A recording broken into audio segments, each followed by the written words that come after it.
আসসালামু আলাইকুম, সবাই কেমন আছেন? জানি সবাই ভালো আছেন। আর একটা ব্লগ নিয়ে হাজির হলাম। এখন হলো আমরা যে বিষয় নিয়ে কথা বলবো সেটা হলো আমাদের রাজেন্দ্রপুর, রাজেন্দ্রপুর একটা ঘাট আছে।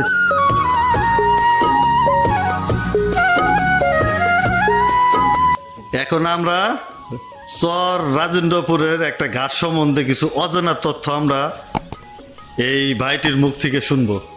জি, আসসালামু আলাইকুম। এটা হচ্ছে আসলে চর রাজেন্দ্রপুর বললে এটা ভুল হবে, আবার একদিক থেকে সেটাও সঠিক চর রাজেন্দ্রপুর, কারণ এই জায়গাটা ছিল আসলে রাজেন্দ্রপুরের প্রাণকেন্দ্র। মূল রাজেন্দ্রপুরটাই ছিল এইটা। যেমন এইটা আগে রাজেন্দ্রপুর ছিল ওই 1980 সনের দিক দিয়ে এই জায়গাটা ছিল রাজেন্দ্রপুরের ঘর বাড়ি সব কিছুই এখানে ছিল। যেহেতু নদীর পাশে এটা হলো ধলেশ্বরী নদী, এই নদীতে ভাঙনের কালে এখান থেকে বাড়িঘর সব সরে অন্যথায় চলে যায়। এখন অন্যথায় চলে যায়, যেখানে যায় সেটা হচ্ছে ওই জায়গাটার নাম এখন স্থানান্তর করে ওটাকে রাজেন্দ্রপুর বলে, এটাকে চর রাজেন্দ্রপুর বলে। ঠিক এই যে এখানে আরেকটা কিছু আছে, যেটা হলো 1972 সালে এই জায়গাতে একটা মসজিদ ছিল এই কোনাটায়।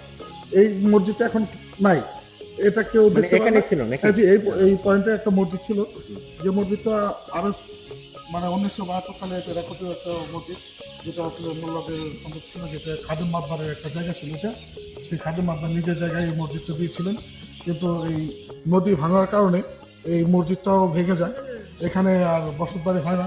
যেমন নদীর ভাঙতে ভাঙতে যে নদীর একুল ভাঙে অকুল করে, এরকম পরিস্থিতিতে এই জায়গাটায় এক সময় বসত বাড়িটা ভেঙে যায় নদীতে। সর্বহারা নদী এই রাজেন্দ্রপুরের লোকজনকে সর্বনাশ করে ওর গর্বে সব নিয়ে যায়। এখন কিছুদিন পরে, তারপর কিছু বছর পর থেকে এখানে আবার চর হয়, যেমন বালুপুরে চর হয়ে যাওয়ার কারণে এই জায়গাটার নাম হলো চর রাজেন্দ্রপুর হয়। সেই রাজেন্দ্রপুরের নামটা কিন্তু এখনো মুছে যায়নি, চর সাথে লাগানো আছে।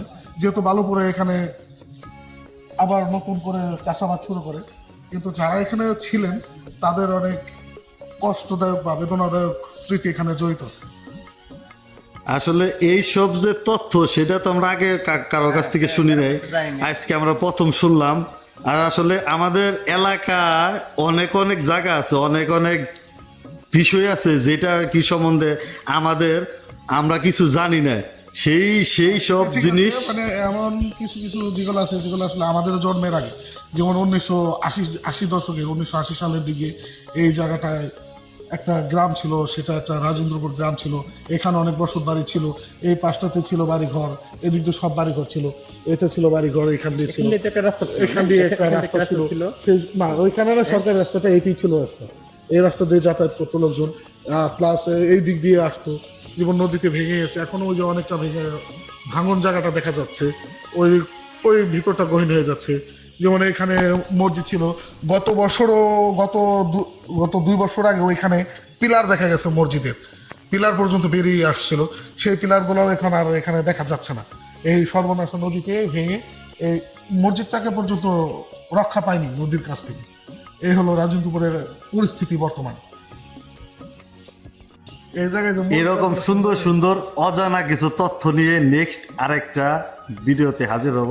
তাই সবাই ভালো থাকবেন, সুখে থাকবেন, আর আমাদের একটু সাপোর্ট করবেন। আমাদের সাপোর্ট করলে আরো ভালো ভালো ভিডিও দেওয়ার চেষ্টা করব। তাই সবাই ভালো থাকবেন। আল্লাহ হাফেজ।